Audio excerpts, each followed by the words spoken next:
اسلامی تاریخ میں کچھ ادوار ایسے آئے جب امت کو دشمن کی تلوار سے زیادہ اپنوں کے نظریاتی فتنوں نے آزمایا۔ تیسری صدی ہجری کا زمانہ عباسی خلافت اپنے عروج پر تھی، مگر دربار میں فلسفیانہ بحثوں اور سیاسی دباؤ نے دین کے بنیادی عقائد کو ہلا کر رکھ دیا تھا۔ یہ وہ دور تھا جسے تاریخ میں مہنہ کہا جاتا ہے، ایک ایسا امتحان جس میں علماء سے یہ کہلوایا جا رہا تھا کہ قرآن مخلوق ہے۔ اسی ماحول میں ایک نام مضبوط چٹان بن کر کھڑا ہوا، امام احمد بن حنبل رحمہ اللہ علیہ۔ امام احمد رحمہ اللہ علیہ بغداد میں پیدا ہوئے۔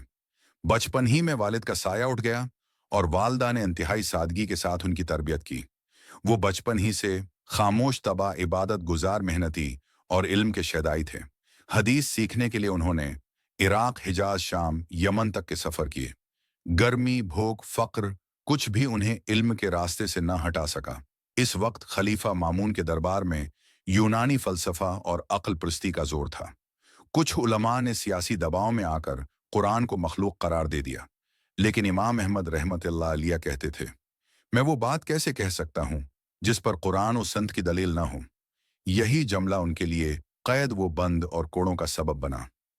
امام احمد رحمہ اللہ علیہ کو زنجیروں میں جکڑ کر دربار لے جایا گیا۔ راستے میں لوگ چھپ چھپ کر ان کے لیے دعا کرتے تھے۔ وہ خاموشی سے ذکر کرتے جاتے۔ خلیفہ کے سامنے علماء اور قاضی بیٹھے تھے۔ ان سے بار بار کہا گیا، کہہ دو قرآن مخلوق ہے اور جان بچا لو۔ انہوں نے جواب دیا، مجھے کتاب اللہ اور سنت سے دلیل دو۔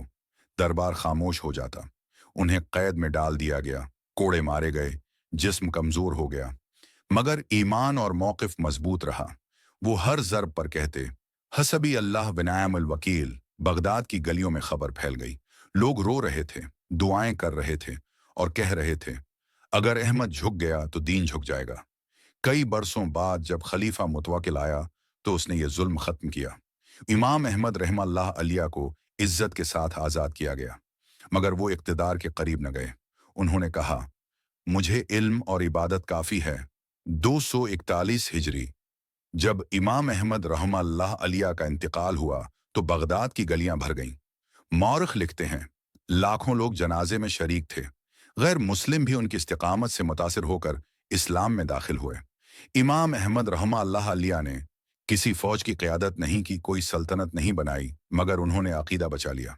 یہ واقعہ ہمیں سکھاتا ہے، حق پر ڈٹے رہنا، ظلم کے سامنے نہ جھکنا، علم کی حفاظت کرنا، اللہ پر کامل بھروسہ رکھنا۔ امام احمد رحمہ اللہ علیہ ہمیں یاد دلاتے ہیں کہ قومیں تلوار سے نہیں، کردار سے زندہ رہتی ہیں۔